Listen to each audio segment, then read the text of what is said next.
إن الحمد لله حمدا طيبا كثيرا مباركا فيه، وأشهد أن لا إله إلا الله وحده لا شريك له، وأشهد أن محمدا عبده ورسوله. أما بعد، فإن خير الحديث كتاب الله، وخير الهدي هدي محمد صلى الله عليه وسلم، وشر الأمور محدثاتها، وكل محدثة بدعة، وكل بدعة ضلالة، وكل ضلالة في النار.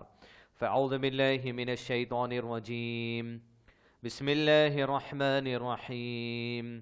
يا أيها الذين آمنوا اتقوا الله حق تقاته ولا تموتن إلا وأنتم مسلمون. بسم الله الرحمن الرحيم. رب اشرح لي صدري ويسر لي أمري واحلل عقدة من لساني يفقهوا قولي. قابل احترام بزرگوں، خواتین اور عزیز نوجوان ساتھیوں، آپ تمام کا اس پروگرام میں استقبال ہے۔ السلام علیکم ورحمۃ اللہ وبرکاتہ۔ جیسا کہ عنوان کے بارے میں آپ کے سامنے جو خلاصہ کیا گیا ہے وہ ہے ہنسی مزاح کی لمیٹیشنز۔ اللہ سبحانہ و تعالیٰ جو رب العالمین نے اس کائنات کو بنایا، اور اس کائنات کے اندر جتنے انسانوں کے گروہ کو اللہ سبحانہ و تعالیٰ نے زمین پر بھیجا، ہر امت کے پاس اللہ سبحانہ و تعالیٰ نے ایک پیغمبر کو بھیجا، اس کے بارے میں ارشاد فرمایا وَلَقَدْ بَعَثْنَا فِي كُلِّ أُمَّةٍ رَسُولٍ أَنِ اعْبُدُوا اللَّهَ وَاجْتَنِبُوا الطَّاغُوتَ۔ ہم نے ہر قوم کی طرف، ہر امت کی طرف رسول کو بھیجا، اور رسول کا کام یہ تھا کہ وہ رسول انسانوں کو، اس قوم کو ایک اللہ کی عبادت کی طرف بلاتا تھا، اور بت پرستی سے روکتا تھا، طاغوت سے روکتا تھا، ہر برائی سے روکتا تھا جس کو اللہ سبحانہ و تعالیٰ نے برائی قرار دیا۔ آدم علیہ السلام سے سلسلہ شروع ہوا، اور پیارے نبی محمد صلی اللہ علیہ وسلم تک انبیاء اکرام کا سلسلہ چلا، اور آپ صلی اللہ علیہ وسلم کی طرف اللہ سبحانہ و تعالیٰ نے جس نظام کو، جس قانون کو قیامت تک آنے والی انسانیت کے لیے بھیجا، اس کے بارے میں ارشاد فرمایا اعوذ باللہ من الشیطان الرجیم هو الذی ارسل رسولہ بالہدی ودین الحق۔ وہی اللہ سبحانہ و تعالیٰ ہے جس نے اپنے رسول محمد صلی اللہ علیہ وسلم کو ہدا یعنی ہدایت دے کر اور حق، دین حق دے کر روانہ کیا۔ کس کی طرف؟ اس امت کی طرف جو قیامت تک آنے والی ہے۔ اب یہ امت، جو کوئی شخص قیامت تک آنے والا ہے، چاہے وہ جو بھی مذہب سے تعلق اپنا رکھنے والا ہو، چاہے وہ یہود ہو یا ہندو ہو یا عیسائی ہو، یہ سارے کے سارے آپ صلی اللہ علیہ وسلم کی امت ہی کا حصہ ہے۔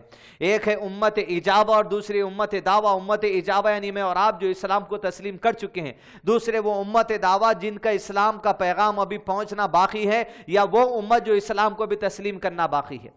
یہ دونوں امتوں کے لیے قیامت تک جو بھی شخص آئے گا، هو الذی ارسل رسولہ بالہدی ودین الحق، اس کے لیے اللہ سبحانہ و تعالیٰ کی طرف سے قرآن مجید کی شکل میں ہدایت آ چکی ہے، اور اس قرآن مجید پر عمل کرنے کا جو مزاج ہے، جو عمل کرنے کا طریقہ کار ہے، وہ آپ صلی اللہ علیہ وسلم کی زندگی ہے۔ یہی دونوں چیزیں بن کر بنتی ہیں دین حق، دین اسلام کا جو سو اٹوٹ حصہ۔ اور آپ صلی اللہ علیہ وسلم نے جیسے اللہ سبحانہ تعالیٰ کی کتاب پہ عمل کیا، اور جس طرح آپ صلی اللہ علیہ وسلم نے اللہ سبحانہ تعالیٰ کے دین کی آسانیوں کو میرے اور آپ کے سامنے رکھا، من نون آپ کے سمجھانے کو من نون ویسے ہی سمجھا ایک جماعت نے، جس کو صحابہ کی جماعت کہا جاتا ہے، جس کے بارے میں ابن مسعود رضی اللہ تعالیٰ نے حدیث پیش کرتے ہوئے کہا کہ اللہ سبحانہ و تعالیٰ نے انسانوں میں سارے انسانوں کے دلوں کو جانچا، ساری انسانیت کے دلوں کو جب جانچا گیا تو اللہ سبحانہ و تعالیٰ نے سب سے مضبوط دل، سب سے زبردست مضبوط دل اللہ سبحانہ و تعالیٰ نے محمد صلی اللہ علیہ وسلم کا پایا، اور کہا آپ صلی اللہ علیہ وسلم کے دل کو جانچ لینے کے بعد اللہ سبحانہ و تعالیٰ نے دیگر انسانیت کے دلوں کو جانچا، تو اللہ سبحانہ و تعالیٰ نے ساری انسانیت میں سب سے مضبوط دل صحابہ کی جماعت کا پایا، تو اللہ نے صحابہ کو نبی صلی اللہ علیہ وسلم کا ساتھی بنا دیا۔ اب یہ جماعت ایسی ہو گئی، ہر اچھائی میں، ہر غم میں اللہ کے نبی صلی اللہ علیہ وسلم کا ساتھ دیتے تھے، تو صرف اس لیے لِتُكَبِّرُ اللَّهُ عَلَى مَا هَدَاكُمْ، کہ اللہ کی کبریائی کو، اس کے دین کو زمین پر غالب کرنے کے لیے، زمین کے خطے خطے تک اللہ سبحانہ و تعالیٰ کے پیغام کو پہنچانے کے لیے آپ صلی اللہ علیہ وسلم کا ساتھ دینے، یہ جماعت کے دل کو اللہ سبحانہ تیار کر دیا۔ اور یہ جماعت کے دل کو تیار کرنے کے لیے اللہ سبحانہ و تعالیٰ نے جو ان کے دلوں میں ایمان ڈالا تھا، اور ان کے ایمان کا مزاج تو اللہ تعالیٰ نے یہ بتایا کہ ایسے پختہ ایمان والے ہیں۔ یہ صحابہ کی جماعت ابھی دنیا میں آئے نہیں تھے، کیسی یہ قوم ہوگی آپ تصور کر کے دیکھیے، کیسے چوزن پیپل ہے کہ اللہ نے چن لیا اس جماعت کو، کہ ابھی دنیا میں پیدا ہو کر آئے نہیں تھے. اللہ تعالیٰ نے قرآن مجید میں فرمایا صحابہ کی جو صفات ہیں، ان کے چہرے پر ایمان کے اوصاف جو نظر آتے ہیں، فرمایا ذَلِكَ مَثَلُهُمْ فِي التَّوْرَاةِ وَمَثَلُهُمْ فِي الْإِنْجِيلِ، کہ یہ صحابہ کی صفات تو تورات اور انجیل میں پہلے سے بیان کر دی گئی ہے. صرف اللہ کے نبی صلی اللہ علیہ وسلم کی صفات نہیں، آپ صلی اللہ علیہ وسلم کی صفات کے ساتھ ساتھ جو صحابہ جو اللہ کے نبی صلی اللہ علیہ وسلم کے قلب کے جانچے جانے کے بعد سب سے مضبوط دل پائے گئے، ان کا بھی تذکرہ ان کے دنیا میں آنے سے پہلے کہہ دیا گیا. اور جب دنیا میں آ گئے تو ان کی خاصیت عزیزان ملت، دنیا میں آنے کے بعد جیتے جی جماعت کی شکل میں جن کی حیات میں جن کے لیے اللہ سبحانہ وتعالی نے رضامندی کا اعلان کر دیا، وہ بھی صرف صحابہ کی جماعت ہے. سورہ توبہ کے نمبر 100 میں اللہ نے فرمایا رضی اللہ عنہم ورضوا عنہ، اللہ ان سے راضی ہے، وہ اللہ سے راضی ہے. اور یہاں تک کہ فرمایا والذین اتبعوہم بإحسان، جو کوئی صحابہ کے نقش قدم پر چلے گا قیامت تک آنے والے لوگوں میں سے صدقہ دل کے ساتھ، رضی اللہ عنہم ورضوا عنہ، اللہ ان سے بھی راضی ہو جائے گا اور وہ اللہ سے راضی ہو جائیں گے. زندگی کا نظام قرآن مجید، قرآن مجید سمجھنے کا نظام آپ صلی اللہ علیہ وسلم کی زندگی، اور اللہ کے نبی صلی اللہ علیہ وسلم کی زندگی سمجھنے کا نظام صحابہ کی زندگی، اس ہی کو منہج سلف کہا گیا ہے. اب ہنسنے کی جو دلیل ملیں گی وہ ان سے سیکھیں گے، رونے کی جو دلیل ملیں گی وہ انہی سے سیکھیں گے، صلاح کی جو دلیل ملے گی انہی سے سیکھیں گے، زکوٰۃ کی جو دلیل ملے گی انہی سے سیکھیں گے، صدقات کی جو دلیل ملے گی انہی سے سیکھیں گے، رشتہ داری نبھانے کی جو دلیل ملے گی انہی کے سیکھیں گے. زندگی کے تمام تر معاملات جو انہوں نے کیے رسول اللہ صلی اللہ علیہ وسلم کی نگرانی میں، ان کے جیسا جو عمل کرے گا اللہ اس سے راضی. عنوان ہے عزیزان ملت ہنسی مذاق کے لیمیٹیشنز. اللہ سبحانہ وتعالیٰ کا جو دین ہے اتنا آسان ہے، اس دین میں ہنسنے کو بھی جائز قرار دے دیا گیا ہے، اس دین میں رونے کو بھی جائز قرار دے دیا گیا ہے، لیکن رونے کے اوپر بھی ایک لمیٹیشن لگا دی گئی ہے اور ہنسنے کے اوپر بھی ایک لمیٹیشن لگا دی گئی ہے. اللہ سبحانہ وتعالیٰ کو یہ بات بڑی واضح طور پہ پتا ہے. شیخ عثیمین نے اپنی کتاب شرح کرتے ہوئے کتاب التوحید کی لکھا ہے کہ اللہ سبحانہ وتعالیٰ جس قوم کے پاس جو بھی شریعت کو بھیجتا ہے اس وقت کے حساب سے ان کی فطرت پہ سجنے والا دین اللہ نے بھیجا. تو میری اور آپ کی فطرت میں جو سجنے والی بات ہے وہ ہنسی ہے، میرے اور آپ کی فطرت میں جو سجنے والی بات ہے وہ رونا ہے. لیکن کتنا سجتا ہے ہنسنا، کتنا سجتا ہے رونا، وہ اللہ سبحانہ وتعالیٰ ہی بہتر جانتا ہے. لہذا اگر انہی لیمیٹیشنز کا لحاظ رکھتے ہوئے ہنسی مذاق اگر زندگی میں ہوتے رہے تو کامیاب والی بات ہے. کئی لوگوں کو یہ اشکال ہے کہ اسلام میں ہنسنے کی شاید ممانعت ہے، یہ مسلمان ہنستے بھی نہیں، چہرے پہ ان کی کبھی مسکراہٹ دکھتی نہیں. اسلام نے ہنسنے کو انکریج کیا ہے، بڑھاوا دیا ہے. رونے کا بھی تذکرہ کیا قرآن مجید میں اللہ تعالیٰ نے سورہ بنی اسرائیل کے اندر کہ ایمان والوں کا معاملہ یہ ہے کہ جب کبھی اللہ سبحانہ وتعالیٰ کی آیات سنتے ہیں تو کیا ہوتا ہے؟ زادتم ایمانا، ایمان میں اضافہ ہو جاتا ہے، آنکھوں سے آنسو روا ہو جاتے.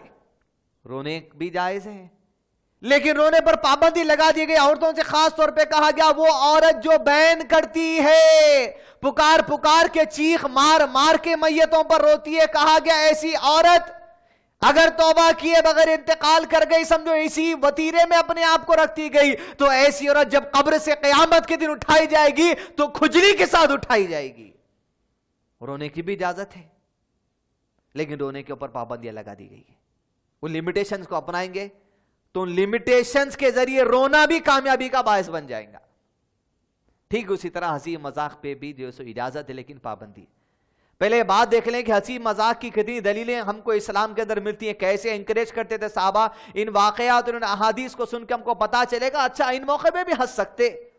آپ صلی اللہ علیہ وسلم کے صحابہ کے بارے میں حدیث میں ہے بخاری شریف کے اندر، امام بخاری کی دوسری کتاب جو اس کے اندر درج کرتے ہیں، کہا کہ اللہ کے نبی صلی اللہ علیہ وسلم کے جو صحابہ ہیں وہ مسجد نبوی میں بیٹھے ہوتے اور اپنے جہالت کے زمانے کی کچھ باتوں کو یاد کر کے آپس میں تذکرہ کرتے، ڈسکشن کرتے اور ان باتوں کو کہتے کہتے ہنس دیتے. اور اللہ کے نبی صلی اللہ علیہ وسلم بھی مسجد میں بیٹھے ہوتے اور صحابہ کو دیکھتے کہ مسجد میں بیٹھ کر پرانی باتیں یاد کر ہنس رہے ہیں، ان کے ہنسنے کو دیکھ کر آپ صلی اللہ علیہ وسلم مسکرا دیتے. تو گویا یہ حدیث تقریری بن گئی. صحابہ کا کچھ عمل ہوا، اس پہ اللہ کے نبی صلی اللہ علیہ وسلم کی مسکراہٹ یا اللہ کے نبی صلی اللہ علیہ وسلم کا ہاں کہہ دینا یا اللہ کے نبی صلی اللہ علیہ وسلم کی خاموشی اس بات کی دلیل ہے کہ عمل جائز ہے. مسجد کے اندر بھی ہنسنا جائز ہے مگر لمیٹیشنز کے ساتھ. ہنسنا ایسے بھی جائز ہے. ہنسنے کو تو اتنا انکریج کیا گیا کہ ہنسنے کی دعائیں لوگوں کو دیا کرتے تھے صحابہ. آپ صلی اللہ علیہ وسلم اپنے گھر میں تھے, ازواج مطہرات نبی صلی اللہ علیہ وسلم کی جمع ہوئی اور آپ سے زور سے اونچی آواز میں بات کرنے لگی ہے, کہہ کر کے مہینے کے جو اخراجات ہیں اس میں اضافہ کر دیجئے ذرا. یہ باتیں گھر کے اندر چل رہی تھی, آواز اونچی ہو رہی تھی. اتنے میں عمر بن خطاب رضی اللہ عنہ نے اجازت طلب کی, نبی صلی اللہ علیہ وسلم کے گھر میں داخلہ لینے کے لیے دستک دی گئی, اجازت دی گئی. جیسے اجازت دی گئی جتنی ہماری مائیں تھی سب اپنے چادریں ڈال کر کمرے میں بھاگ گئی. عمر بن خطاب رضی اللہ عنہ جب دیکھا کہ عمر بن خطاب کے آتے ہی یہ عورتیں چادریں ڈال کر بھاگ گئی تو اللہ کے نبی صلی اللہ علیہ وسلم ان عورتوں کا عمل دیکھ کر مسکرا دیے. جب مسکرا دیے نبی صلی اللہ علیہ وسلم تو عمر بن خطاب نے آپ صلی اللہ علیہ وسلم کی مسکراہٹ کو دیکھ کر کہا اضحک اللہ سنک, اے اللہ کے نبی صلی اللہ علیہ وسلم اللہ تعالیٰ آپ کو ہمیشہ مسکراتا رکھے. ہنسنے کو انکریج کیا گیا.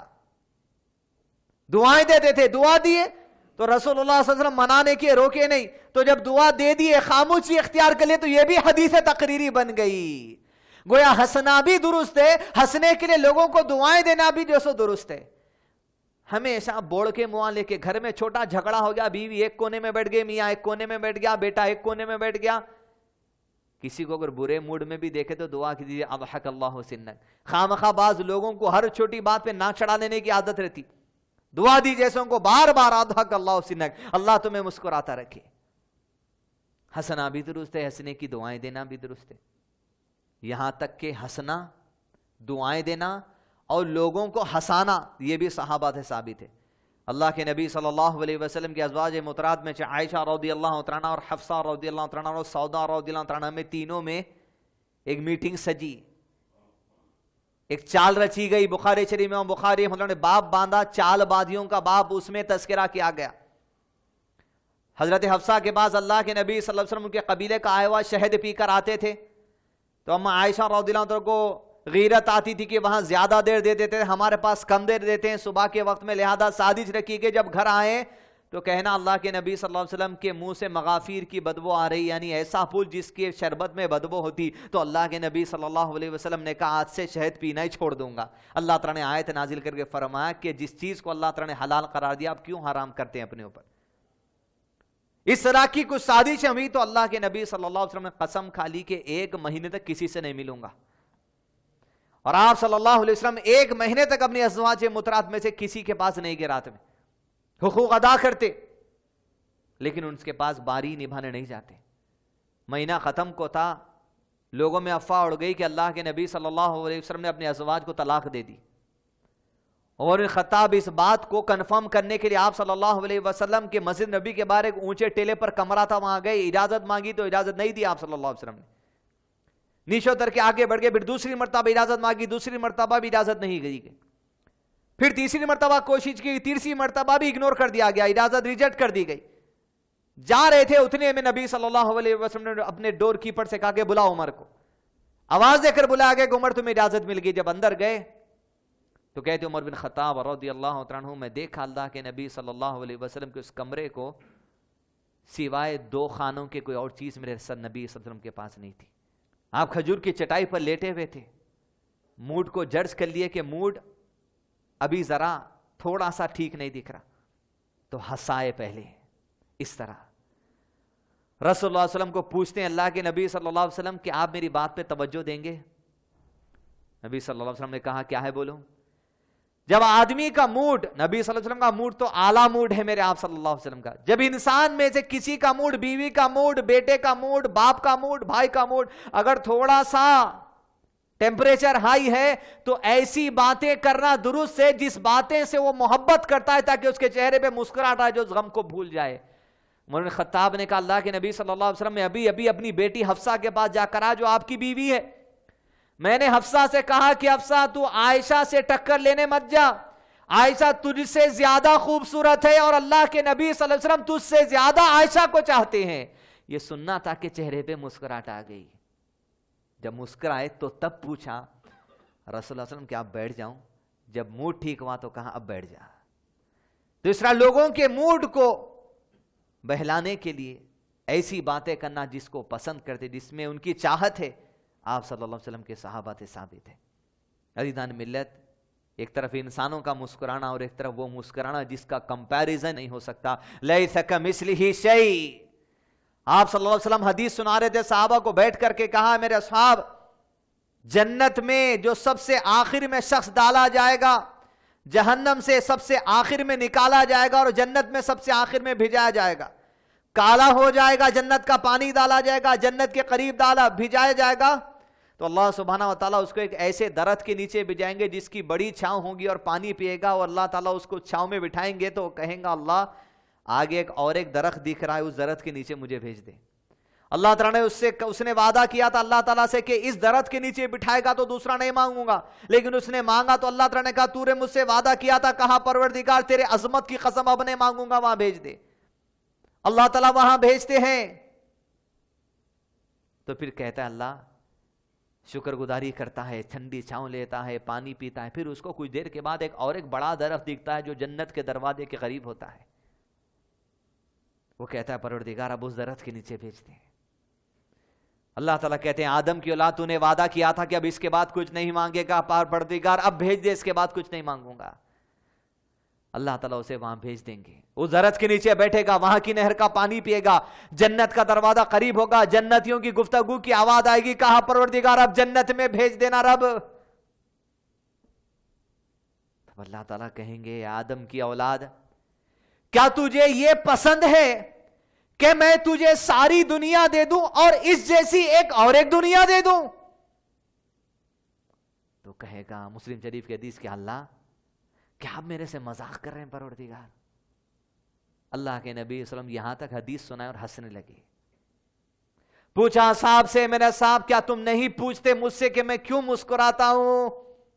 صحابہ نے پوچھا اللہ کے نبی صلی اللہ علیہ وسلم وجہ بتا دیجئے، آپ یہاں کیوں مسکراتے ہیں؟ رسول اللہ صلی اللہ علیہ وسلم نے کہا کہ جب وہ بندہ قیامت کے دن کہے گا کہ پروردگار کیا تم مجھ سے مذاق کر رہا ہے، تو اس کی بات سن کر اللہ مسکرا دے گا۔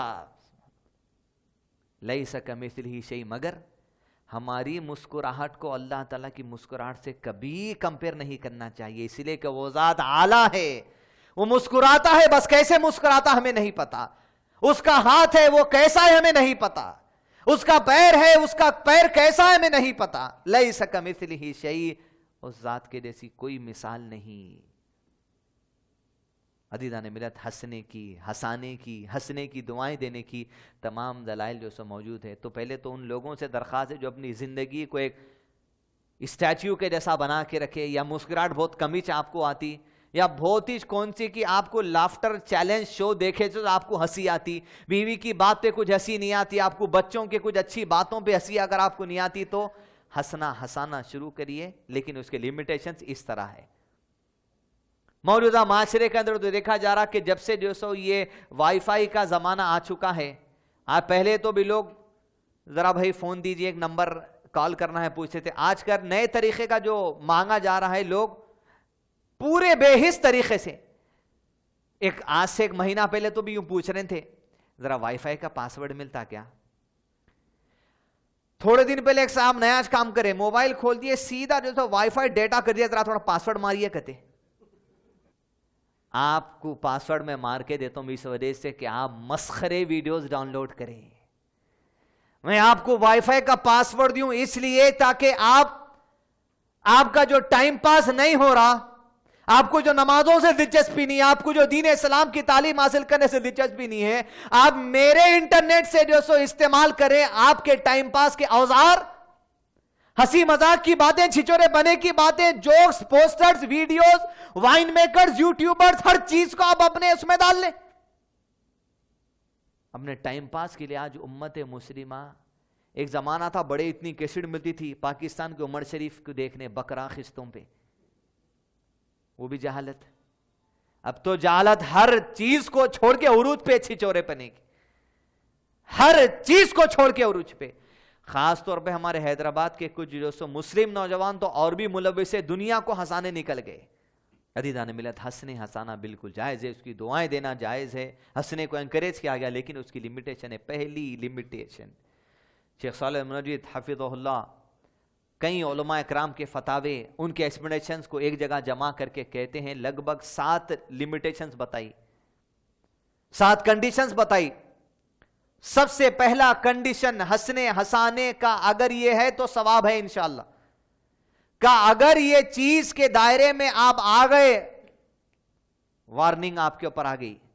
کہا سب سے پہلی بات, وہ لوگ جو اللہ سبحانہ و تعالی کے دین کی باتوں کو استعمال کرتے ہیں, وہ لوگ جو اللہ سبحانہ و تعالیٰ کی دین کی بات کی بے عزتی کرتے ہیں صرف اس مقصد کے ساتھ کہ لوگوں کو ان باتوں کا استعمال کر کے ہنسائے, تو شیخ عثیمین نے کہا ایسا شخص کافر ہو جاتا ہے. پہلا کنڈیشن یہ ہے آپ کا ہنسنے کا ہنسانے کا کسی کی بات پر یا کسی کی بات کہہ کر دین کی کوئی بات کا استعمال نہ کیا جائے. آپ صلی اللہ علیہ وسلم کی کوئی سنتوں کا مذاق نہ اڑایا جائے, داڑھی کا مذاق, ٹخنے کے اوپر پینچے رکھنے کا مذاق, حجاب پہننے کا مذاق, خمار پہننے کا مذاق, آنکھوں کے بال نہیں بنانے کا مذاق عورتوں کے لیے. کہا دین کی کوئی بات کو اگر آپ استعمال کرتے ہیں صرف اس خاطر کہ آپ لوگوں کو ہنسائیں تو ایسا شخص کافر ہو جاتا. ہنستے ہنساتے لوگ کبھی قرآن مجید کی آیت پہ کچھ کہہ دیتے, ہنستے ہنساتے لوگ کبھی حدیث پہ کچھ کہہ دیتے, لیکن سمجھتے نہیں کتنا بڑا مذاق ہو رہا ہے اس بات کے لیے, صرف ہنسانے کے لیے. کوئی مولوی صاحب مل گئے, خاندان میں 4 دعوت کے اندر ایک دیندار بچہ مل گیا تو 4 بھائیاں مل کے اس کو اس طرح کھپسیں گے, اس طرح باتیں کریں گے. کبھی کبھی دین کی بات کا بھی مذاق ہو جاتا لیکن احساس تک نہیں ہوتا. کفر کی دعوت دے لیتا آدمی اپنے آپ کے لیے, کفر کی دعوت. لہذا اپنے ہنسی مذاق کا لمیٹیشن ایسا ہو کہ دین کی کوئی بات کا استعمال نہ کیا جائے. کئی ڈھیر سارے ویڈیوز ہم نے دیکھے اس طرح یوٹیوب پر جہاں مسلم نوجوان داڑھی کا مذاق اڑا رہے ہیں, ربر بینڈ کی داڑھی, مسجد کے مؤذن کا مذاق اڑایا جا رہا ہے, روزوں کا مذاق اڑایا جا رہا ہے, تراویح کا مذاق اڑایا جا رہا ہے, نماز کے لیے مذاق اڑایا جا رہا ہے. ان چیزوں کا آپ استعمال کر لیے صرف کس لیے؟ لوگوں کا انٹرٹینمنٹ ہو جانا. اللہ کے دین کو خبردار استعمال مت کیجیے آپ کے جو سو انٹرٹینمنٹ کے لیے. آپ کے تقوی کے لیے اللہ سبحانہ و تعالیٰ کا دین ہے, آپ کے گناہوں کی مغفرت کے لیے اللہ سبحانہ و تعالیٰ نے اس دین کو بنایا تھا کہ اس دین سے سیکھ کے اپنے گناہوں کی مغفرت کرو, تقوی کی اصولی کرو. لیکن خبردار کبھی اللہ سبحانہ و تعالیٰ کے دین کو ذریعہ نہ بنائے ہنسنے کا یا لوگوں کا ہنسانے کا. اللہ تعالیٰ نے قرآن میں فرمایا اعوذ باللہ من الشیطان الرجیم ولا تتخذوا آیات اللہ ہزوا, تم اللہ سبحانہ تعالیٰ کی آیات کو ہنسی کھیل نہ بناؤ, ہنسی کھیل مت بنائیے. لہذا عزیزان ملت پہلا کنڈیشن دین کی کوئی بات کو استعمال نہ کیا جائے ہنسنے ہنسانے کے لیے. دوسرا کنڈیشن جو علماء کرام نے رکھا, اگر آپ ہنسنا چاہتے ہیں ہنسانا چاہتے ہیں تو بالکل دائرے کہا. دوسرا کنڈیشن یہ ہے کہ آپ جس بات کو لے کر مذاق کریں وہ بات سچی ہو, جھوٹی نہ ہو, حقیقت پر مبنی باتیں ہوں. بنی بنائی ہوئی پروڈیوسرز لگے ہوئے ہیں, ڈائریکٹرز لگے ہوئے ہیں, اسکرپٹ رائٹرز لگے ہوئے ہیں, لافٹر چیلنج چل رہا, نائٹس وتھ کپل شرما چل رہا, چھوٹے چھوٹے بچوں کو لا دیا گیا جو سب کامیڈی کرتے چلے جا رہے ہیں. ایک پورا پروڈکشن ہاؤس, ایک پوری بڑی انڈسٹری قائم کر دی گئی صرف اس لیے کہ ہنسانے پہ پیسہ وصولو. بنی بنائی باتوں پر ہنسانا درست نہیں ہے. دوسرا کنڈیشن یہ ہے کہ سچی باتیں جو ظاہر ہیں ان کو آپ لمیٹیشنز میں رہتے ہوئے استعمال کر سکتے ہیں ہنسی کے لیے.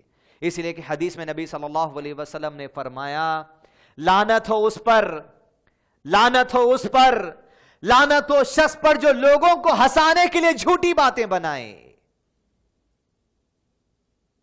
اور جب لعنت ہو رہی کسی کے اوپر اور جب ایسے لوگوں سے کہا جاتا ہے بھئی اس طرح ہنسنا ہنسانا چھوڑ دیجئے, آپ جو سو لمٹ پار کرتے چلے جا رہے ہیں, لوگ اگر حق پر نہیں آتے تو ہمیں ایسا لگتا ہے کہ اللہ کے نبی صلی اللہ علیہ وسلم کی دعا کہیں ان کے حق میں قبول تو نہیں ہو گئی, اس لیے کہ لوگ بلاتے حق کی طرف آ جاؤ, یہ چھچورا پنا چھوڑ دو, تو لوگ آگے بڑھتے چلے جا رہے ہیں. مطلب کہ لعنت ہو تو نہیں گئی کہیں, لعنت ہو اس پر جو لوگوں کو ہنسانے کے لیے جھوٹی باتیں بناتا ہے. دوسرا کنڈیشن یہ عزیزان ملت کے لوگوں کو ہنسانے کے لیے جھوٹے قسم کے قصے, بی بی سگڑ کی کہانیاں کہتے. ایک زمانے میں لوگ کتاب لے کے بیٹھ جاتے تھے, قصے کہانیاں من گھڑت سٹوریز بنائے جا رہے ہیں, جوکس بنائے جا رہے ہیں. چھچورے بنے کے اتنے ایپلیکیشنز نکلے ہیں جو خالی جوکس کے لیے ہیں, چھچورے بنے کے جوکس, حد درجے کے گرے ہوئے جوکس, بنی بنائی چیزیں. تو اس طرح جو سو جھوٹی بات نہ بنائی جائے لوگوں کو ہنسانے کے لیے یا خود ہنسنے کے لیے, اس چیز کا جو سو برابر لحاظ رکھا جائے. تیسرا کنڈیشن علماء کرام نے بیان کیا یہ کہ ہنسنے کے لیے ہنسانے کے لیے بات بڑی جو سو اہم ہے کہ آپ لوگوں کے ساتھ ایسی بات سے مذاق نہ کریں جس سے لوگ ڈر جائیں، ہیبت کھا جائیں. یہ معاملہ نہیں ہونا چاہیے. جیسا اپریل فول آ گیا، ڈرانا شروع کر دیے. کوئی آپ ہارر جو سو اپنے چہرے پہ ماسک ڈال کے رات میں ڈرا دے رہے ہیں گھر والوں کو، چاقو سے لوگوں کو ڈرا رہے ہیں، یا چھپ چھپ کی چاقو لے کے مارتے اندر ہو جا رہا ٹیوں ٹیوں، یا لا کے جانور سانپ آنکھ پہ ڈال دیے پلاسٹک کا. ایسی چیزیں جس سے لوگ ڈر جاتے ہیں، ایسا مذاق نہیں کرنا چاہیے. آپ صلی اللہ علیہ وسلم مدینہ پلٹ رہے تھے اپنے صحابہ کے ساتھ، اور راستے میں آرام کے لیے لیٹے. ایک شخص سو گیا تو صحابہ کی جماعت میں تھے، شخص اٹھے اور اٹھ کر ان کے پیر کو رسی سے باندھ دیا اور رسی کے دوسرے حصے کو اونچائی پر باندھ دیا تاکہ جب وہ اٹھے تو ایک دم چمک کر اٹھ جائے کہ میں کہاں لٹک گیا. رسول اللہ صلی اللہ علیہ وسلم نے کہا مسلمان کے لیے بات درست نہیں کہ وہ اپنے دوسرے مسلمان بھائی کو ڈرا دے. چھوٹے بچوں میں ہم عام طور پہ چھوٹے بچے کھیلتے کھیلتے ڈراتے، بھو، چھوٹا بھائی ڈر جاتا. اس طرح بچپن ہی سے ممانعت کرنی چاہیے تاکہ ان کے لیمیٹیشن میں وہ لوگ آ جائیں، مذاق کے صحیح دائرے کی انڈرسٹینڈنگ ہمارے اندر ہو جائے. لہذا کسی بھی جو سو مسلمان کے لیے یہ بات درست نہیں. تیسرا کنڈیشن یہ ہے کہ وہ دوسرے مسلمان کو ڈرا دیں اپنے مذاق کے ذریعے. چیلنج ہوتا بعض دوستوں میں، یہ فلم ہے بعض ہارر، اکیلے بیٹھ کے دیکھنا کمرے میں تھے کو بند کر کے جاتے، مذاق ہو رہا صرف ہارر فلم دیکھنا یا ہارر شو دیکھنا کمرے میں اکیلے بیٹھ کے رات کے 2 بجے. اس طرح کا مذاق ہرگز نہیں ہونا چاہیے. چوتھا کنڈیشن علماء کرام نے بیان کیا یہ کہ ہنسنے کے لیے ہنسانے کے لیے یہ بات میں اور آپ کنڈیشن کو ذہن میں رکھیں کہ کسی مسلمان کی کمزوری کا مذاق نہ اڑایا جائے. گڈا ہے، نکٹا ہے، ہوا کا جھونکا ہے. حیدرآباد تو ماہر نامہ رکھنے میں، لڑکے کا نام رکھے جنے ممی، کیونکہ اس کی چال جو سو ایسی ہے. ڈیڈی، آپا، اس طرح کے نام جس میں سامنے والے کی کمزوری کا مذاق اڑایا جائے. ہنسنے والے ہنس رہے ہیں، ستانے والے ستا رہے ہیں، جس کو ستایا جا رہا انہیں گالیاں دے رہا، انہیں پتھر مار رہا، انہیں چڑھتے جا رہا، سلگاتے جا رہے ہیں. اس طرح کا مذاق نہیں ہونا چاہیے. اللہ سبحانہ و تعالیٰ نے قرآن مجید سورہ حجرات نمبر 49 کی آیت نمبر 11 میں فرمایا اعوذ باللہ من الشیطان الرجیم یا ایہا الذین آمنوا لا يسخر قوم من قوم عسى ان يكونوا خیرا. کہے لوگوں جو ایمان لائے ہو، خاص ان سے خطاب ہے، عام پوری دنیا سے، خاص کس سے ہے؟ یا ایھا الذین آمنوا، اے لوگوں جو اللہ پر، رسول پر، آخرت پر، کتابوں پر، فرشتوں پر، وحی پر، تقدیر پر اچھی بری ایمان رکھنے والوں، سنو، مردوں میں سے کوئی جماعت دوسرے مردوں کا مذاق نہ اڑائے، دوسرے مردوں کو کمزور نہ سمجھے. کیوں؟ ہو سکتا ہے کہ وہ تم سے بہتر ہو. عورتوں میں سے کوئی جماعت دوسری عورتوں کا مذاق نہ اڑائے، ان کو کمتر نہ سمجھے، ہو سکتا ہے کہ یہ تم سے بہتر ہو. مذاق کا جو بنیاد بنانا، مذاق کا جو فاؤنڈیشن ہے، اس آیت کے اندر بات رکھی گئی. کسی کے ساتھ اگر آپ یا میں مذاق کر رہے ہیں تو فاؤنڈیشن اس کا یہ ہوتا ہے کہ میں اگر کسی سے مذاق کر رہا ہوں تو میں یہ سمجھوں کہ میں اس سے اس معاملے میں اچھا ہوں. کیونکہ اگر دوسرا آپ سے مذاق کرتا ہے تو وہ مذاق کرنے والا یہ سمجھ رہا ہے کہ وہ آپ سے اس معاملے میں اچھا ہے. ارے اللہ سبحانہ تعالیٰ بہتر جانتا ہے کون کس سے زیادہ بہتر ہے، اور اللہ سبحانہ تعالیٰ کے طریف معاملات تو میزان میں تولے جائیں گے. ایک صحابی رضی اللہ عنہ، ان کے پیر پنڈلی جو تھی پتلی تھی، پتلی پنڈلی، یعنی ٹخنے کے اوپر کا جو حصہ ہوتا پنڈلی. آپ صلی اللہ علیہ وسلم نے ان پر جھاڑ پر چڑھنے کے لیے کہا اور کہا کہ جھاڑ پہ چڑھو اور فلاں چیز توڑ کر لاؤ. وہ جھاڑ پر چڑھے تو ان کی پنڈلیاں دکھائی دینے لگی. تو صحابہ رضی اللہ عنہ اجمعین ان کی پنڈلی کو دیکھ کر ہنسنے لگے کہ کتنا کمزور ہے یہ آدمی. آپ صلی اللہ علیہ وسلم نے صحابہ کی ہنسی کو دیکھ کر کہا سنو اس کی پنڈلیوں کو دیکھ کر تم ہنستے ہو، اس کی پنڈلی تو ایسی وزندار ہے کہ میزان میں جب یہ تولے جائے گی، اس لیے کہ ایسی جنگوں میں اللہ کی راہ میں یہ پیروں کے ساتھ نکلا ہے، یہ ایسے خیر کے لیے نکلا ہے، جب میزان میں پنڈلی تولی جائے گی تو احد کے پہاڑ سے زیادہ وزن اس کا ہوگا۔ تقوی کے اعتبار سے احد کے پہاڑ کا وزن بھی کوئی ویلیو نہیں ہے اس پنڈلی کے آگے جو جہاد کے میدان میں، جو اللہ کی راہ میں، جو قربانیوں میں، جو ہجرت میں وہ پیروں کے ساتھ وہ آدمی نکلا ہے۔ اپنے پاس خاص طور پہ جو لیڈیز وہاں الاثر ہال میں بیٹھ کر سن رہے ہیں، جو رشتے دیکھنے کا ہمارے پاس سسٹم ہے حیدرآباد میں، 100 گھر چکر مار کے آتے لوگ مگر تھکتے نہیں۔ بھیا پری ہونا بولے وہ پری مل رہی نہیں بہنوں کو، 100 چکر مار کے آئیں گے، 80 گھر۔ ہر گھر جا کے آنے کے بعد اپنے گھر میں ایک میٹنگ ہوتی، کیسے لوگ آتے نہیں، کپڑے کیسے کھینچ پہن لیے، بایو ڈاٹا میں تو ایسا لکھے پھر وہاں گئے تو ایک دم کالی۔ یہ محفل جو سستی، یا ایھا الذین آمنوا، اے لوگوں جو ایمان لائے ہو، نہ عورتیں کسی دوسری عورتوں کا مذاق اڑائے۔ ہو سکتا ہے کیا تم اس کا کلیجہ چیر کے دیکھے کہ تقوی کا معیار اس کا کیا ہے، کیا وہ تہجدوں کو اٹھنے والی ہے، کیا وہ سجدے میں اللہ کے سامنے آنسو بہانے والی ہے؟ تم کیا زندگیوں کا مذاق اڑا رہے ہیں دوسروں کی؟ نبی صلی اللہ علیہ وسلم نے ارشاد فرمایا مسلمان دوسرے مسلمان کو غلط نہیں کہتا، اور مسلمان دوسرے مسلمان کو نیچی گری ہوئی نگاہ سے نہیں دیکھتا۔ تقوی یہاں ہے، تقوی یہاں ہے، تقوی یہاں ہے۔ پھر آپ صلی اللہ علیہ وسلم نے ارشاد فرمایا ایک مسلمان کے گنہگار ہونے کے لیے کافی ہے۔ آپ متقی سمجھتے اپنے آپ کو، 5 وقت کی نماز پڑھ رہے ہیں، تہجد پڑھ رہے ہیں، تراویح پڑھتے، صدقہ دیتے، خیرات کرتے، حج کرتے، عمرہ کرتے، کہا اتنا عمل کافی ہے تمہارے گنہگار ہو جانے کے لیے کہ تم اپنے مسلمان بھائی کو کمتر سمجھو اپنے سے۔ یہ دل میں خیال آ گیا تمہارے اور تم سمجھ گئے، اپنی زبان سے کہہ دیے اس بات کو، تو اللہ کے قریب گنہگار شمار ہو گئے۔ اتنا کافی ہے بس، کوئی دوسرے کو کمزور نہ سمجھے۔ جو چوتھا کنڈیشن مذاق ہنسی کا یہ ہے عزیزان ملت، دوسروں کی کمزوری کو محفلوں میں اچھالا نہ جائے تاکہ اپنا کچھ دیر کے لیے انٹرٹینمنٹ ہو جائے۔ 5واں کنڈیشن اسکالرز نے بتایا ہے کہ مذاق کرتے وقت میں دوسروں کی غیبت نہ ہو۔ غیبت بولے تو ہم کیا کی سمجھ رہے ہیں؟ حدیث سمجھے تو معلوم ہوگا کتے کی مرے ہوئے بھاؤں کا گوشت کھا گئے اب تک۔ قرآن مجید میں اللہ تعالیٰ نے فرمایا غیبت چھوڑو، کیا تم پسند کرتے ہو کہ اپنے مردہ بھائی کا گوشت کھاؤ؟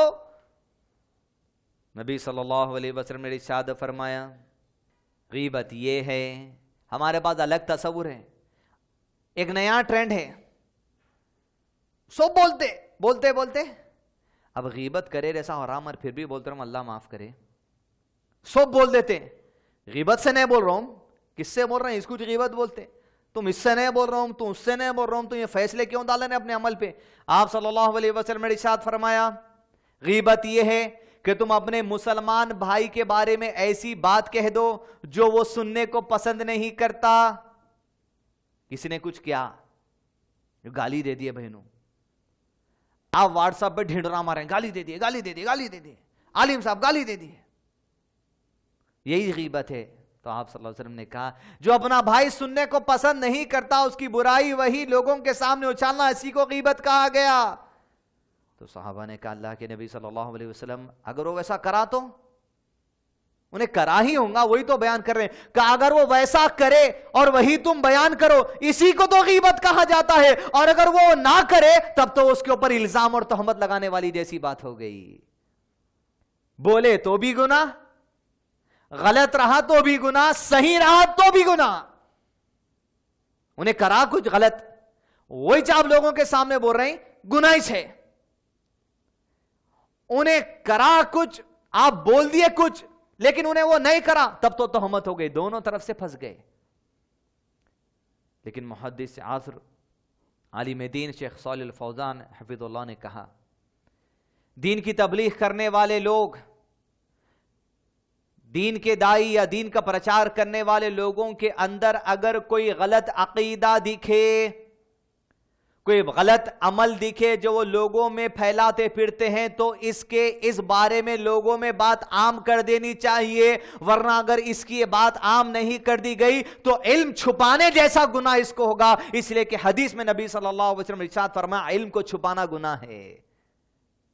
ایسا آدمی جو دین کا پرچار کر رہا ہے اس کے اندر کچھ غلط عقیدے ہیں، وہ غلط عقیدوں سے لوگوں کو آگاہ کر دینا، اس نے غلط کیا، یہ غلط ہے، قرآن کے خلاف ہے، دین کے خلاف ہے، حدیث کے خلاف ہے، اگر چھپائیں گے تو یہ علم چھپانے کے مترادف ہو گیا۔ شیخ صالح فوزان نے فتویٰ جاری کیا۔ عزیزان ملت، 5واں کنڈیشن کیا ہے؟ غیبت نہ ہو۔ غیبت کیا ہے وہ ہم سمجھ لیں۔ 6واں کنڈیشن جو علماء نے رکھا وہ یہ کہ مذاق کرتے وقت میں، ہنسی کرتے وقت میں لوگوں کے مرتبوں کا لحاظ ضرور رکھا جائے۔ مرتبہ ان دا سینس باپ ہے، ماں ہیں، بزرگ ہیں، عالم دین ہیں، دین کی خدمت کرنے والے لوگ ہیں، غربا ہوں گے، غریب ہوں گے، لیکن تقوی میں اعلیٰ ہوں گے، ان کی عبادتوں میں وہ اعلیٰ ہوں گے، بڑے ہوں گے، ان کے مرتبوں کا لحاظ رکھنا چاہیے۔ کوئی آدمی دکھنے کو غریب دکھے، پھٹے کپڑے پہن کے پھرتا ہوگا، میلے کپڑے پہن کے پھرتا ہوگا، لیکن اس کی عبادتوں کا لحاظ رکھو، کم سے کم وہ نماز کس طرح پڑھتا ہے عاجزی سے، وہ غریب ہونے کے باوجود لوگوں کے سامنے اپنے ہاتھ پھیلا کے بھیک نہیں مانگتا، تو اس کی اس غیرت کا لحاظ رکھو، ان کے مرتبوں کا لحاظ رکھو۔ مرتبوں کا ضرور لحاظ رکھنا چاہیے۔ علماء کرام نے کہا 3 لوگوں سے مذاق مت کرو، ایک جاہل سے۔ مذاق اچھے لوگوں سے گھر میں کر لیتے، کبھی جاہل سے آپ کر کے دیکھیے، جب منہ پلٹ کے آتا انہیں تو معلوم ہوتا مذاق کیا چیز ہے۔ جاہل سے مذاق مت کرو، پاگل سے مذاق مت کرو، اور ایسے لوگوں سے مذاق مت کرو جن کو تم نہیں جانتے۔ یہ 3 لوگوں کو علماء کرام نے رکھا۔ 7واں کنڈیشن کا 7واں کنڈیشن لحاظ رکھا جائے ایسی مذاق کے موقع پر کہ بہت زیادہ مذاق نہ ہو، بہت زیادہ مذاق نہ ہو۔ خاندان میں بعض لڑکے لڑکیاں مشہور رہتے، اٹھے کی بیٹھے کی مذاق، خوشی کا موقع مذاق، میتوں میں مذاق، قبرستان کو گئے مذاق، ہر چیز مذاق میں کا بہت زیادہ مذاق سے بچو۔ عمر بن عبدالعزیز رحمہ اللہ نے کہا مذاق کو ترک کر دو، بہت زیادہ مذاق کو چھوڑ دو، اس لیے کہ یہ حماقت والی باتیں ہیں۔ اپنے آپ کو آپ تو سمجھ رہے ہیں بھائی، پورے خاندان میں اپنا چرچا ہے، اپن بیٹھے تو اچھے اچھے کو ہنسا دیتے، حماقت ہے تمہاری، چھچوری باتوں پہ تم ہنسا رہے ہیں، اقامت ہے تمہاری۔ ارے بھائی آپ بھی ہنس دیے نا، ہنس دیا تو انسان کی فطری بات ہے، شیر سامنے آ گیا تو کوئی بھی ڈر جاتا، یہ فطری بات ہے ڈرنا، اور فطری بات ہے کچھ ایسی بات پہ ہنسی چھوٹ جانا، لیکن دل کے قرار کے ساتھ اگر کوئی ہنسی ہو رہی، لطف لے رہے تو الگ بات ہے۔ لہذا مذاق ایکسیس نہ ہو، زیادہ نہ ہو۔ رسول اللہ صلی اللہ علیہ وسلم نے ارشاد فرمایا زیادہ ہنسنا کس کو مردہ کر دیتا ہے؟ دل کو مردہ کر دیتا ہے۔ زیادہ ہنسی سے بچو، زیادہ ہنسی سے بچو۔ مسلمان جماعت ہے، اپنے کئی نوجوان، نام لینا نہ چاہتا، کوئی نام لے کے بہت بول دیا، ایک کلپ نکلتا نہیں 10 دن میں ایک کلپ، ایک کلپ نکلنا نہیں پھر 3 دن میں ایک کلپ۔ آپ ٹھیکہ بنا لیے، کچھ اجر و ثواب کا ویزا لے لے کے آگے ہنسانے پہ آپ کو اجر مل رہا۔ یہ کنڈیشنز اگر آپ فلفل کر رہے ہیں، آپ کا ہنسنا ہنسانا اچھی بات ہے، لیکن کنڈیشنز فل نہیں ہو رہا تو نہیں۔ ایکسیسو زیادہ ہنسا دینا، بعض لوگوں کو اتنا ہنس دیا ہنسی نہیں آ رہی ہے۔ صبح جاگنگ کو جاتے بزرگ حضرات جمع ہو کے لافنگ ہاؤس بول کے رہتا جاگنگ گارڈنز میں، خالی ڈر کے ہنستے وہاں، ہنسی آتش نہیں، ہنسنا انکریج کیا گیا، لیکن اتنا ہنس دیا کہ اب ہنسی آرش نہیں، اب دل کی رگاں کھلتے بول کے ہنس رہے ہیں، خالی کھانس رہے، ہنسنا نہیں ہوتا، ہنسی کی کھانسی۔ اس طرح اس کی لمیٹیشنز کو برقرار رکھے تو لمٹ تک ہی ہوتا۔ 8واں کنڈیشن کہا وقت کی مناسبت سے مذاق کیا جائے، ٹائم کو دیکھ کر مذاق کیا جائے۔ علماء کرام نے لکھا اپنے فتووں کے اندر، دعوتوں کے موقع پر ہنسی مذاق کی بات کرو، بیوی کے سے ساتھ ہنسی مذاق کی بات کرو. رسول اللہ صلی اللہ علیہ وسلم نے کیا کہا ایک صحابی کو؟ انہوں نے کہا میں نے شادی کی تو کہا بیوہ سے کی یا کنواری سے کی؟ انہوں نے کہا بیوہ سے کی. کہا تو کنواری سے کرتا؟ وہ تجھ سے کھیلتی تو اس سے کھیلتا. ہنسی مذاق کی باتیں ہوتی, پانی کے چھینٹے مارتے, بھاگ دوڑ کرتے, ریس لگاتے آپ صلی اللہ علیہ وسلم. ہنسی مذاق کی باتیں ہوتی. تو ٹائم کو دیکھ کر ہنسا جائے. سلیمان ابن عیینہ رضی اللہ تعالیٰ عنہ کے شخص نے کہا ان کو ہنستا ہوا دیکھ کر کہ سلیمان مذاق چھوڑ دے, ہنسی مذاق کم کر دے, یہ اچھی بات نہیں ہے. تو سلیمان نے کہا بلکہ ہنسنا تو سنت میں سے ہے, ہنسنا تو سنت ہے, لیکن سامنے والا جو ہنسا رہا ہے وہ جان لے کہ کب ہنسنا چاہیے اور کتنا ہنسنا چاہیے. ابن عمر رضی اللہ عنہ سے لوگوں نے پوچھا کیا آپ صلی اللہ علیہ وسلم اور صحابہ ہنستے تھے؟ تو انہوں نے کہا بے شک صحابہ اور نبی صلی اللہ علیہ وسلم ہنستے تھے, لیکن ان کے دلوں میں ایمان پہاڑوں کے مانند تھا. کیا پیاری بات ہے, سوچیے آپ. ہنسی مذاق بالکل درست ہے, لیکن ہنسی مذاق میں لمٹ سے اتنا پار نہیں ہو جانا کہ نماز کو بھول جا رہے ہیں, اذان کو بھول جا رہے ہیں, اذان کا جواب نہیں دیا جا رہا, نبی صلی اللہ علیہ وسلم کا نام آ رہا صلی اللہ علیہ وسلم نے بولے. اتنے مصروف ہو گئے تھی مذاق میں, صحابہ ہنستے تھے, آپ صلی اللہ علیہ وسلم ہنستے تھے, لیکن کیا تھا؟ ایمان پہاڑوں کے مانند تھا. دین کی باتوں میں کوئی کمپرومائز نہیں کرتی تھا, اسی کے لیے لمیٹڈ. اور اللہ کے نبی صلی اللہ علیہ وسلم کی ہنسی کے بارے میں تو کہا کہ آپ میکزیمم مسکرا دیتے تھے, بس دانت دکھتے تھے, بس اتنا ہی. بلال ابن سعد رضی اللہ تعالیٰ عنہ نے کہا کہ اللہ کے نبی صلی اللہ علیہ وسلم کے صحابہ کو میں نے اپنی آنکھوں سے دیکھا, وہ آپس میں مذاق سے لڑتے تھے, کسی کے پاس سے کوئی چیز چھیننے کے لیے لڑتے تھے, کھینچتے تھے اور ہنستے تھے. یہ دن میں ہنستے تھے. پھر کہا بلال ابن سعد نے یہ دن میں تو لڑتے ہنستے تھے, لیکن جب رات ہو جاتی تو یہ راہبوں کی طرح ہو جاتے. راہب اس شخص کو کہتے ہیں جو اپنے آپ کو اللہ سبحانہ و تعالیٰ کی عبادت میں اتنا مصروف کر دیتا, کھپا دیتا, رات ہوتی تو بس سجدوں میں آنسو سون کے جانا, توبہ استغفار کرنا, امت کے لیے دعائیں کرنا, امت کے لیے جو دعوتی سربلندی کے کاموں میں آسانی طلب کرنا, اللہ کے نبی صلی اللہ علیہ وسلم کی نصرت کے لیے دعائیں کرنا. اور راتیں ہمارے لوگوں کی بیت تو صرف آخری ہنسی تک. ہنسی نہیں آ رہی تو بھی چل رہا ہوں بھائی, بہت ہنسا ہے بھائی, پوری راتیں ہنسی میں. لیکن وہ کبھی ہنس لیا کرتے تھے. ہمارے اسلاف کے دن کے دلوں کو اللہ نے جانچا تو ساری نصرت میں کس کے دل سب سے مضبوط تھے؟ نبی صلی اللہ علیہ وسلم کے دل کے بعد صحابہ کے دل مضبوط ہے, تو اللہ نے ان کو ساتھی بنا دیا. وہ ہنستے بھی تھے, وہ روتے بھی تھے, وہ راتوں میں راہبوں کی طرح تھے, ان کے دلوں میں ایمان پہاڑوں کے مانند تھا. رضیان ملت ہنسی مذاق کے معاملے میں لمیٹیشن آ گئی, تو ہم سب کے لیے بہتر بات ہے. یہی آج کا عنوان تھا, ہنسی اور مذاق کی لمیٹیشن.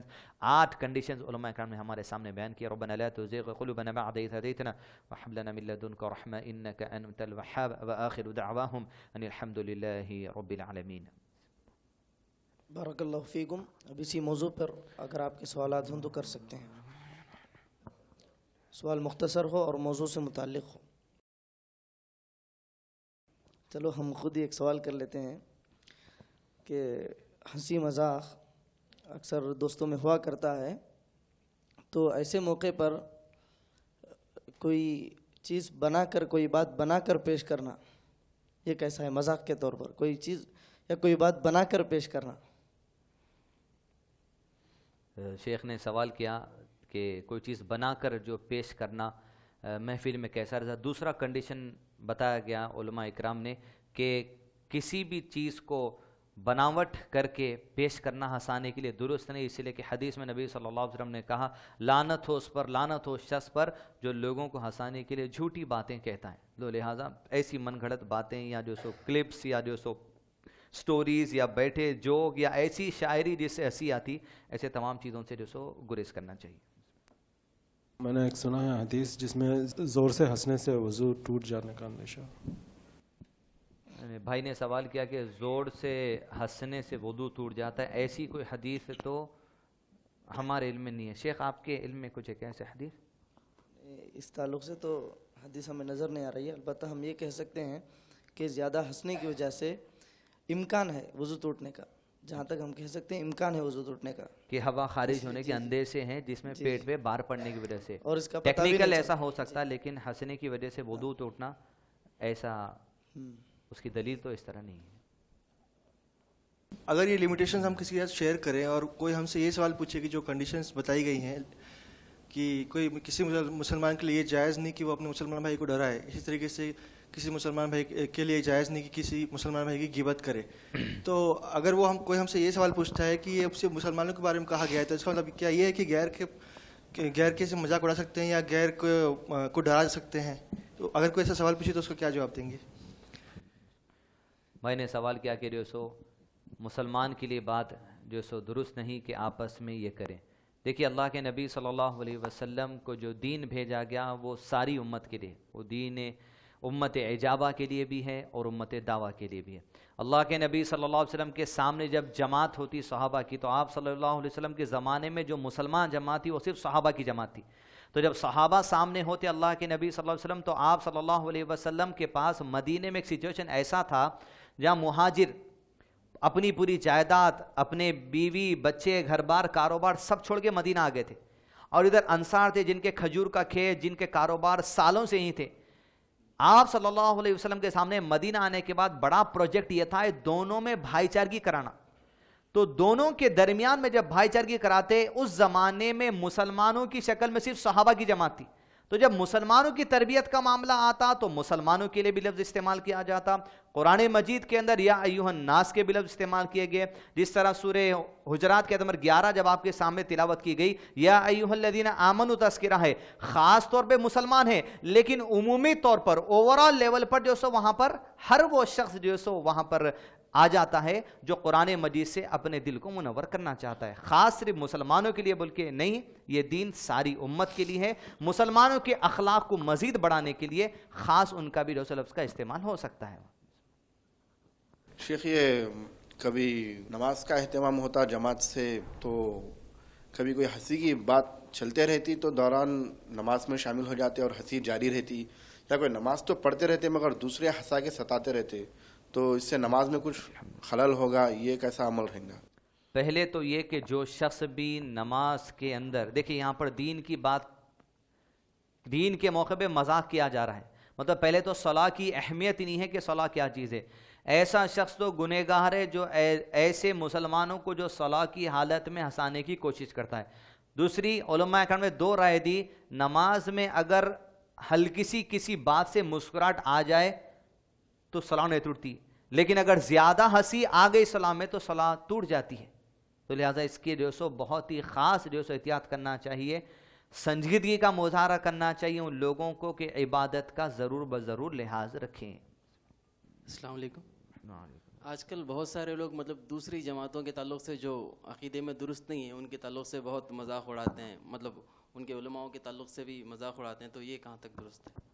بھائی نے جو سوال کیا کہ دیگر مسلمانوں کے جو گروپس ہیں جو کام کر رہے ہیں دین اسلام کی تبلیغ کے لیے، ان کے عقیدے کا مذاق اڑایا جاتا ہے۔ پہلی چیز، کسی میں اگر عقیدے کا بگاڑ دکھتا ہے وہ لوگوں کے سامنے سنجیدگی کے ساتھ ظاہر کر دینا چاہیے، اس لیے کہ شیخ الفوزان نے کہا کہ اگر ان کی عقیدے کی برائیوں کو لوگوں سے چھپایا جائے گا وہ علم چھپانے کے مترادف ہوگا، لیکن مذاق اڑا دینا، ان کو ڈیگریڈ کر دینا، یہ بات درست نہیں، اس لیے کہ آپ صلی اللہ علیہ وسلم مسجد نبی میں تھے، ایک صحابی کو لایا گیا شخص کو جو شراب پی کر تھا، تو آپ صلی اللہ علیہ وسلم نے صحابہ سے کہا کہ اسے مارو، تو بعض نے کپڑوں سے مارا، بعض نے جوتوں سے مارا، بعض نے ہاتھ سے مارا، تو ایک شخص مارتے مارتے کہہ چکا کہ تو نے تو بہت برا عمل کر دیا، تو نے جو سو بہت برا عمل کر دیا، نیگیٹو باتیں، برائی کرا آدمی مار دو بولیے خاموش، لیکن ان کو کوس رہے تھے، تو اللہ کے نبی صلی اللہ علیہ وسلم نے ارشاد فرمایا خبردار ہو جاؤ، اپنے مسلمان بھائی کے اس معاملے میں شیطان کی مدد مت کرو۔ اگر تم نیگیٹو باتیں کرو گے، ان کے معاملات کا مذاق اڑاؤ گے، اس کی شراب پینے کا تم مذاق اڑاتے رہے، بڑے گناہ ہوا، اس کو سزا دے دی گئی، تو کہیں ایسا نہ ہو کہ نروس ہو کے کہیں شیطان جیت نہ لے جائے اس کی باتیں۔ تو لہذا جو سو عقیدے کی گڑبڑ ہے، سنجیدگی سے ان سے بھی بات کی جائے، سنجیدگی کے سامنے لوگوں کو بھی آگاہ کر دیا جائے، لیکن مذاق نہ اڑایا جائے تاکہ وہ نیگیٹو جو سو فیلنگ میں نہ چلے جائے کسی بھی صورت میں۔ ہم اکثر دیکھتے کہ تھوڑے لوگ دوسرے مذہبی مطلب جیسے ہندو، سکھ، عیسائی ان کی چیزوں کا مذاق اڑاتے، تو یہ درست ہے؟ بھائی نے کہا کبھی بھی کہتے بچوں کے جو کوشچن اتنے ایک دم ٹف آتے ہیں، ہمیشہ بچوں کے کوشچنس، تو ان لوگوں سے سوالاں پہلے لے لینا، کسی بھی غیر مذہب کا ہو۔ نبی صلی اللہ علیہ وسلم کے سامنے عمر بن خطاب رضی اللہ عنہ جنگ بدر ختم ہوئی تو کئی لوگ قیدی بنا لیے گئے۔ وہ قیدی بنانے جانے میں ایک شخص اس وقت کافر تھا، سہیل اس کا نام تھا، سہیل کو پکڑ کے لائے۔ یہ سہیل وہ تھا جو اللہ کے نبی صلی اللہ علیہ وسلم کے بارے میں غلط خطبے دے کے لوگوں کو بھڑکاتا تھا، بری باتیں کہہ کے مکہ کے لوگوں کو بھڑکاتا تھا۔ تو پکڑ میں آ گیا، جب پکڑ میں آیا تو نبی صلی اللہ علیہ وسلم کے پاس اللہ کے عمر بن خطاب نے کہا آپ مجھے اجازت دیجئے، میں مار کے اس کے 2 دانت توڑ دوں گا سامنے کے، تاکہ جب بھی بات کرے زندگی میں توتلا ہو کے کرے۔ مطلب اس کی کمزور کر دینے کی کوشش کی گئی، لوگوں میں اس کو ایسا مشہور کر دینے کی کوشش کی گئی، یہ ہے انجام تیرا، ایک قسم سے مذاق اڑانا ہی ہوا اس کا تاکہ جو سو۔ تو نبی صلی اللہ علیہ وسلم نے کیا کہا؟ یہ کفار کے بارے میں۔ بھائی نے سوال کیا نان مسلمز کے بارے میں، تو اللہ کے نبی صلی اللہ علیہ وسلم نے ارشاد فرمایا کیا کہ عمر میں اس بات سے ڈرتا ہوں کہ اگر تجھے اس بات کا آرڈر دے دوں کہ تو مار کے اس کے دانت توڑ دے، میں ڈرتا ہوں کہیں اللہ وہی معاملہ میرے ساتھ نہ کر دے۔ کہ اس طرح جو سو کسی کا بھی مذاق نہیں، یہاں تک کہ یہ کہا گیا کہ دوسرے لوگ جو عبادت گاہ بنا لیے وہ عبادت گاہوں کو بھی مت توڑو، یہاں تک کہ یہ کہا گیا قرآن مجید کے اندر وہ لوگ جو دوسروں کو خدا بنا کر پوج رہے ہیں ان کو گالی مت دو، کہیں ایسا نہ ہو کہ وہ پلٹا کے اللہ کو گالی نہ دے دے۔ تو مذاق میں کبھی گالیاں بھی دیتے، کوئی غیر مسلم سن لیا تو پلٹا کے اللہ کو دے، تو اللہ تعالیٰ نے قرآن میں کہا تو کسی کو کچھ مت بولیے، عقیدے کی درستگی کے ساتھ آپ جو سو معاملات کرتے رہیے، لہذا ان کے دل کو کسی بھی صورت سے ٹھیس نہ پہنچے، نصیحت جاتے رہے، اس بات کا ہم خیال رکھیں۔ راشن کارڈ جو بناتے وائٹ کارڈ، جب ضرورت تھی جب بنا لیے، ابھی ضرورت نہیں ہے تو اس کو چینج کر لینا کیا؟ وائٹ کارڈ جو چاول فری آتا گورنمنٹ سے، تیل ہر چیز فری آتی، تو اب اس کی ضرورت نہیں ہے تو اس کو بدلا لینا چاہیے نا، پھر اس کو رکھ لینا چاہیے۔ اب استطاعت میں آ گئے، پہلے وائٹ راشن کارڈ سے چاول لے لیتے تھے، اب استطاعت میں آ گئے وائٹ راشن کارڈ کی ضرورت نہیں ہے۔ من استطاعتم، اللہ تعالیٰ نے کہا تم اللہ سے ڈرو اپنی استطاعت کے مطابق، تو اللہ تعالیٰ سے آپ ڈرتے رہیے۔ جب اپنے کو کسی چیز کی ضرورت نہیں ہے تو ایسا نہ ہو کہ اپن دوسروں کا حق مار دے رہے ہیں، ورنہ گورنمنٹ کیا کرتی اتنے گنتی کے حساب سے بھیجاتی ہے، وہی رائٹ راشن کارڈ رکھ کے اپن لے لیتے۔ تو اپنے پاس اگر ہے تو اللہ سبحانہ و تعالیٰ جو سو دوسروں کا جو حق رکھا ان کو وہ جو اسکیم سے فائدہ اٹھانے دیجیے۔ آپ جب استطاعت میں آ چکے ہیں تو استطاعت میں آنے کے بعد اب گورنمنٹ کی طرف سے ایک قسم کا عطیہ ہے، وہ تو صدقات لینے کی جو سو ہم کو ضرورت نہیں ہے، لہٰذا اس بات کا لحاظ رکھیں، مت لیجیے گا۔